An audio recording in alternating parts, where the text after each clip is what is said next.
Everyone, I'm Hannah. I have carried out the accounting and financial analysis, as well as the prospective and valuation analysis of NibHoldings. I will now walk you through my spreadsheets. I know my group members will be answering your questions at the end. They have worked very hard to learn about this company before the presentation. However, if after today's workshop you do read through this model at your own time, you can email me regarding any further questions or suggestions. My email address is on the cover of my Excel model. NIB does not publish quarterly or half-yearly accounting statements. My adjustments were mainly on non-recurring items. I found them easy to spot as they only occur once or twice in the 9 years from 2004 to 2012. An example would be the donation expense to NIB Foundation, which only occurred in 07 and 08. Through typing the numbers one by one and matching the items in different financial years, I realized that the items on the financial statements are more comparable after 2005. For example, the claim handling expenses were not singled out from other expenses in 2004. Therefore, I did not use the 2004 numbers to guide my valuation. The first part of my financial analysis was based on the DuPont formula. Return on equity was calculated through multiplying net profit margin, total asset turnover, and financial leverage multiplier. You can see that the net profit margin before 2010 is not very stable. More importantly, the financial leverage multiplier increased quite dramatically in 2012. So I went back to check the balance sheet and found that the cause lies in the increase of unearned premium liability. Note 20 of the 2012 annual report discloses the fact that the payment of premium revenue was high in May and June of 2012. This might have been caused by the changing rebate system. The policyholders were paying their premium in advance before the new regulation took effect on the 1st of July 2012. It can then be concluded that the increase in financial leverage multiplier was actually due to deferred recognition of revenue rather than an increase in debt financing. I then had a look at other key ratios such as the market-to-book ratio, earnings per share growth rate, and PE ratios. Before the DCF valuation, I firstly tried to forecast important accounting items through prospective analysis. In general, there are two types of revenue in insurance companies: premium revenue and investment revenue. In the next slide, there is the forecast of premium revenue. However, there is no orthodox methods for premium forecast, so I made the assumption that premium revenue growth should generally increase with the number of policyholders. Also, although premium revenue is growing at 8 to 11% in recent years, this trend cannot continue in the long term as the growth in population is much slower. Importantly, there should be a point when the total policyholder in the health insurance industry reaches its full potential. The most obvious example is that the number of insured people in Australia definitely cannot exceed the Australian population. However, it is also not wise to assume that in the long term, all Australian people will eventually obtain private health insurance. So I firstly tried to determine the long-term market potential in Australia. This is the maximum market potential as a percentage of the total Australian population. For example, if 80% is assumed, this means in the long term, at maximum 80% of the Australian population will purchase private health insurance. The rest of the 20% would be people who cannot afford to purchase private health insurance or people who are satisfied with the public Medicare. There will always be people who are not covered by private health insurance in Australia.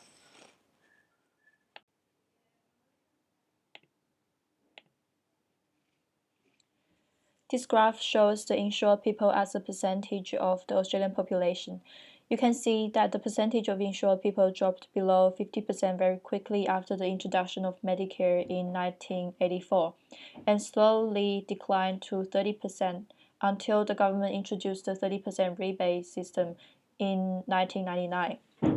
You can see that regulations have an overwhelming impact on people's decision to carry out private health insurance. In light of Australia's aging population, it is very unlikely that the government would propose policies that discourage private health insurance, as the public health expense could only continue to rise in the future. Furthermore, people are increasingly unsatisfied with the standard of public health services, which is also a motivation for obtaining private health insurance. Currently, the industry is still growing faster than the economy. However, it is approaching the end of its growth phase in its life cycle. It is hence assumed that 50% of the population will be the maximum capacity of insured population in Australia. After trying out different growth rate with the forecasted Australian population by the ABS, I found that in 2017, even with decline in policyholder growth rate, the insured population will reach 50% of the total Australian population. In 2017, total population is 20 million, as predicted by the ABS. 50% is 11 million. The current insured population is 10.2 million. Hence, the number of potential new policyholders will be around 0.8 million. Now, assuming NIB's market share stays unchanged at 7.7%. This means 7.7% of the 0.8 million uninsured people will contribute to NIB's growth by 2017. It is hence assumed that the policyholder growth rate will approach 0 in 2017 and premium revenue growth will approach 2%. 2% is the long-term growth rate of premium revenue, as the Private Health Insurance Council allows private health insurers to adjust their premium in accordance with the rate of inflation. Therefore, even if there's no increase in policyholder number, premium revenue can still increase with the rate of inflation. What I have just gone through is the most important assumption made in this model. Other accounting items are forecasted either as a percentage of premium revenue or by their pattern of growth rate. The second type of income, investment income, is more difficult to forecast as it cannot be based upon historical performance. It also does not correlate with any of the market indices. Eventually, I found that except 2008 and 2009, which were the beginning and the worst of the financial crisis, in all other years, the firm generated between 3 to 5% of its total revenue from investment activities. However, because of the weak justification for this method of forecast, I decided to assume that the company will only generate 2% of its future revenue from investment, just to be conservative. The first few years of capital investment is forecasted on the historical capital investment pattern. It is then assumed that after 2017, in the long term, the capital investment will be slightly higher or approximately equal to depreciation, representing the expenses on maintenance. In terms of change in working capital, it is very straightforward from the spreadsheet, and I have provided further explanation below the forecast. I would really like to spend more time on the actual DCF model. The model is based on free cash flow to equity, as the only interest-bearing item in the liability section of the balance sheet is the short-term borrowings, which only accounts for 0.4% of the total asset. This means that almost all of the value generated by the company will go to the shareholders. I assume that this short-term borrowing is repaid this year, and there is no interest on net borrowings in the future, just to avoid mistakes in forecasting too many items.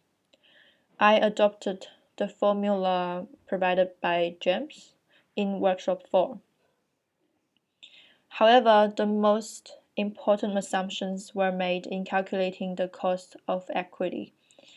The long-term yield for Australian bond is currently at 3.4%, but if the market turns around in the future, this could increase, so 4% was assumed to be the risk-free rate. The beta is assumed to be at 0.88. This spreadsheet lists out the three sources of beta estimation. The first method is through unlevering the beta of health insurers in America. This is because it is very difficult to find beta estimation of Australian private health insurers because most of them are not publicly listed. The second method is through regressing NIB's stock return with that of the all ordinaries. The last method, also the easiest, is to find the beta provided by ComSec. Based on these three estimates, it was finally assumed that 0.88 will be the beta estimate of NIB.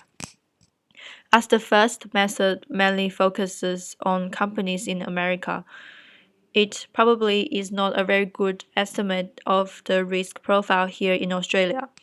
The higher of the latter two was used just to be more conservative, as higher beta will actually decrease the value of the company.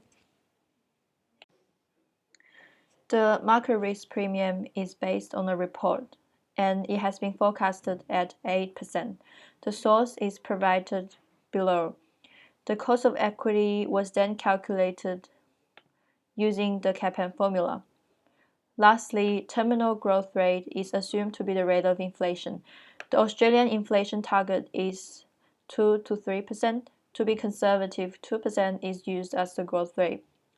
The rest of the model is quite straightforward. You have the present value of the free cash flow to equity, then divided it by the number of shares, which I got from NIB's 2012 annual report. Then you have the value per share, which is surprisingly almost equal to the current share price. However, during the valuation analysis, whenever I had the choice between different assumptions, I would have chosen the more conservative one. Hence, the resulting value per share could be a slight underestimation of the intrinsic value.